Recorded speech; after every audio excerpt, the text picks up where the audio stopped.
Bart brought a novelty belt to school, but it caught the attention of some bullies. He immediately got beaten up badly. When Homer saw this scene, he went to confront the bullies' parents to reason with them. As expected, he also ended up getting a beating. However, no matter how much those people hit Homer, he remained unmoved. Moe discovered that Homer was a boxing genius and invited him to participate in boxing matches. When Homer heard he could make money, he immediately agreed. But when they tested his strength, they found that Homer couldn't even kill a fly, and he nearly exhausted all his energy in the process. According to the doctor's examination, Homer's skull was 2 centimeters thicker than normal people's. It was like he was born wearing a safety helmet. For this reason, Moe decided to make use of this special trait. No matter how hard his opponents threw punches, Homer remained unmoved until they were completely exhausted. Then he only needed to give them a light push to achieve victory. Homer relied on this natural talent to wear out many opponents and eventually became the boxing champion of Springfield. Just when Moe was counting money until his hands were sore, Homer was notified that he had to fight against the heavyweight Tatum. This opponent had been undefeated for nearly 10 years. He and Homer were simply not in the same league. At this point, Homer had been beaten until his vision was blurred. Fortunately, at the critical moment, Moe used a flying device to carry him out of the ring.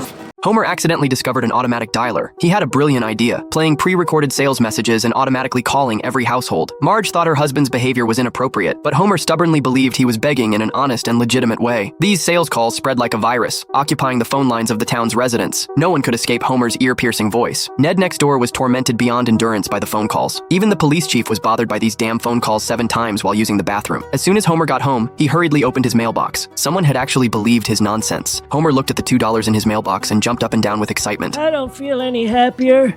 How about you? A little.